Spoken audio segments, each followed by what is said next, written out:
Praise the Lord. सबको जय मसीह की। आइए मैं आप सबके लिए और उस वचन के लिए जो वचन हमें परमेश्वर के दास अपोस्टल अंकु यूसुफ नूल्ला जी द्वारा और परमेश्वर की दासी पास्टर सोनिया यूसुफ नूल्ला जी द्वारा दिया जाता है। सर्वशक्तिमान परमेश्वर, हम आपका धन्यवाद करते हैं पिता, एक नए दिन के साथ खुदावन आपने हमें ब्लेस किया, हम धन्यवाद करते हैं पिता। बाइबल कहती धन्यवाद के साथ स्तुतियों के साथ उसके फाटकों में प्रवेश करते चलो। है मेरे जिंदा परमेश्वर, मैं आपका धन्यवाद करती हूँ खुदा। आपके वचन में लिखा है यीशु मसीह के कोड़े खाने से तुम चंगे हो चुके हो।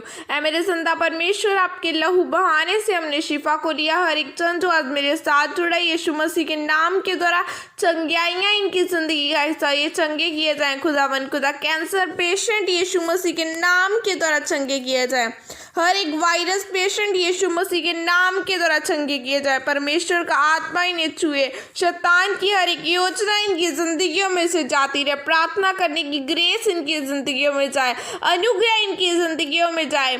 परमेश्वर, आपका वचन कहता है कि मैंने तुझे अन्य जातियों के लिए ज्योति ठहराया। मेरे जिंदा परमेश्वर, आज हर एक जन जो मेरे साथ जुड़ा तेरे नाम के द्वारा आगे बढ़े। खुदावन खुदा, इनके घराने बचाए जाए। आपका वचन कहता है तू बच, तेरा घराना उद्धार पाएगा। इनके साथ इनके घराने आज उद्धार पाए। परमेश्वर, आपका पवित्र आत्मा इनके साथ रहे, इन्हें गाइड करे, हर पर इन्हें अपने साथ चलाए। खुदावन खुदा, आपका वचन कहता है यदि तुम में से किसी को बुद्धि घटी है तो परमेश्वर से मांगो जो बिना उल्लाहना दिए सबको उतारता है। ऐ मेरे जिंदा परमेश्वर, हमें खुदावन खुदा आज अपनी बुद्धि दे, खुदावन अपनी सामर्थ दे। परमेश्वर, हर एक जन आज मेरे साथ जुड़ाते ही हॉली स्पिरिट तेरे पवित्र आत्मा से भर जाए। खुदा, तेरा पवित्र आत्मा इन्हें छुए, तेरा पवित्र आत्मा इन्हें गाइड करे। बाइबल कहती है कि अंत के दिनों में मैं अपना आत्मा सब मनुष्य के ऊपर उड़ेलूंगा। मेरे जिंदा परमेश्वर, मैं विश्वास करती हूँ कि वही अंत के दिन है। खुदा, आज परमेश्वर हर एक जन तेरी पवित्र आत्मा से भरे, तेरी सामर्थ से भरे। तेरा पवित्र आत्मा इन्हें छुए, इन्हें गाइड करे, अपने रास्तों पे चलना सिखाए। खुदावन खुदा, तेरा पवित्र आत्मा आज इन्हें टच करे, इन्हें गाइड करे। परमेश्वर, आज आपका हॉली स्पिरिट इन्हें गाइड करे। खुदावन खुदा, हॉली स्पिरिट इनकी जिंदगी में जाए। खुदा, ये गैर भाषा बोले। खुदावन खुदा, क्योंकि आपका वचन कहता है कि जो गैर भाषा में बातें करते हैं वो अपनी उन्नति करते हैं। खुदा, इन्हें परमेश्वर अपनी गैर भाषाएं दे, तेरे मसा से भरे। आज परमेश्वर ये लोगों के लिए प्रार्थना करने वाले बने जिस बुलाहट के लिए तूने इन्हें चुना है। हर एक जन अपनी बुलाहट पे कार्य कर सके, ये अपने कार्य कर सके। पिता परमेश्वर, ये जिस कार्य के लिए तूने इन्हें चुना है इन्हें समझ दे परमेश्वर, ताकि ये तेरे कामों को कर सके। प्रभु यीशु मसीह के सामर्थ्य नाम में मांगती हूँ, आमीन आमीन। आत्मिक वरदान रास्तों को खोलते हैं। 1 कुरिन्थियों 14 की 1 आयत में लिखा है, प्रेम का अनुकरण करो और आत्मिक वरदानों की भी धुन में रहो। आमीन। मेरे प्रिय, जो आत्मिक वरदान है वह आपके रास्तों को खोलता है। परमेश्वर के वचन में लिखा है कि जिसके पास वरदान होगा वह छोटे लोगों के सामने नहीं बल्कि राजाओं के सामने खड़ा होगा। बाइबल बताती है कि अगर आपके पास एक आत्मिक वरदान है तो वह आपके जीवन को आसान कर सकता है। जब हम बाइबल में दानियल के बारे में पढ़ते हैं तो लिखा है कि दानियल दिन में 3 बार परमेश्वर की हजूरी में जाता था, यानी वह दिन में 3 बार प्रार्थना करता था। उसकी शुरू से यह आदत बन चुकी थी और उसके पास वरदान था कि वह सब सपनों के अर्थ और परमेश्वर की गहरी बातों को बता सकता था, और इसलिए वह राजाओं यानी बड़े लोगों के सामने खड़ा हो पाया, क्योंकि उसके पास सपनों का अर्थ बताने का वरदान था। लेकिन वह एक दिन में नहीं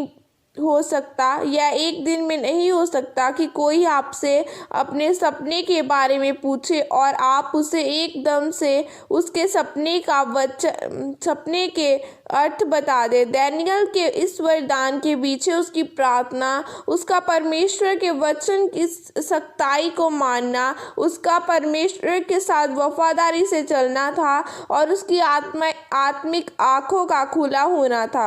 यही कारण था कि वह सपनों का अर्थ बता देता था। मेरे प्रियो, आपकी ज़िंदगी उस दिन आसान हो जाएगी जब आपकी आत्मिक आंखें खुल जाएगी, लेकिन शैतान नहीं चाहता कि आपकी आत्मिक आंखें खुले और आप सब कुछ साफ साफ देख सके। इसलिए शैतान आपको प्रार्थना करने, बाइबल पढ़ने और रोज़े रखने से रोकता है। अगर आप ध्यान से बाइबल को पढ़ें तो लिखा है कि यूसुफ जो था उसके पास भी एक आत्मिक वरदान था कि सपनों में परमेश्वर उससे बात करता था और उसको सब सपनों के अर्थ को समझना आता था। और उसे आत्मिक वरदान के कारण वह राजा के सामने खड़ा हुआ और उसने राजा को उसके सपने का अर्थ बताया। तब राजा ने उसको अपने बाद उस राज्य का दूसरा स्थान दिया। मेरे प्रियो, डैनियल और यूसुफ कैसे बड़े बड़े राजाओं के सामने खड़े हो पाए? इसके पीछे उस दोनों का परमेश्वर के साथ संबंध का होना था।